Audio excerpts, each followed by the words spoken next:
నాగ చైతన్య సమంత జోడీ నిత్యం వార్తల్లో నిలుస్తూనే ఉంటుంది. వారు ప్రేమలో పడినప్పటి నుంచి పెళ్లి చేసుకునే వరకు, విడిపోయిన తర్వాత, నాగ చైతన్య నిశ్చితార్థం చేసుకున్న తర్వాత కూడా సామాజిక మాధ్యమాల్లో వీరిద్దరి వార్తలే ఉంటున్నాయి. అంతగా ఈ జంట సోషల్ మీడియాను ప్రభావితం చేస్తోంది. ఈ నెల 8వ తేదీన నాగ చైతన్య శోభితా ధూళిపాళ్లకు నిశ్చితార్థం జరిగింది. దీనికి సంబంధించిన ఫోటోలను నాగార్జున ట్విట్టర్లో పెట్టారు. త్వరలోనే వివాహ తేదీని ప్రకటించనున్నారు.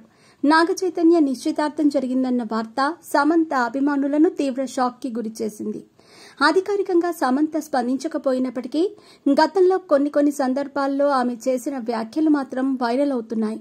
తాజాగా సమంతకు సంబంధించిన మరో వార్త సోషల్ మీడియాలో వైరల్ అవుతోంది. సినిమాల ద్వారా దాదాపు 150 కోట్లను సమంత ఆర్జించింది. ఇతర వ్యాపారాల్లో పెట్టుబడులు పెట్టడం ద్వారా తన ఆదాయాన్ని పెంచుకుంది. సినిమాకు కనీసం 4 నుంచి 6 కోట్ల మధ్య తీసుకుంటుంది.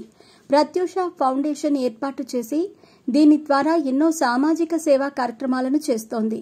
ప్రస్తుతం తనకున్న ఆస్తిలో 60% అనాథ పిల్లలకు రాసేయాలనే నిర్ణయం తీసుకున్నట్టు తెలుస్తోంది.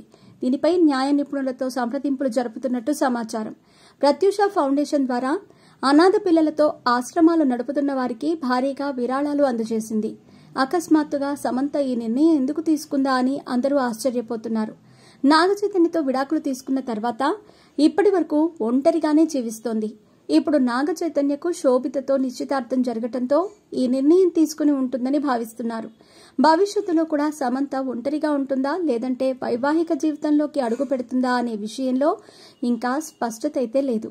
ప్రస్తుతానికి మాత్రం ఒంటరిగానే జీవించాలనుకుంటోందంటున్నారు.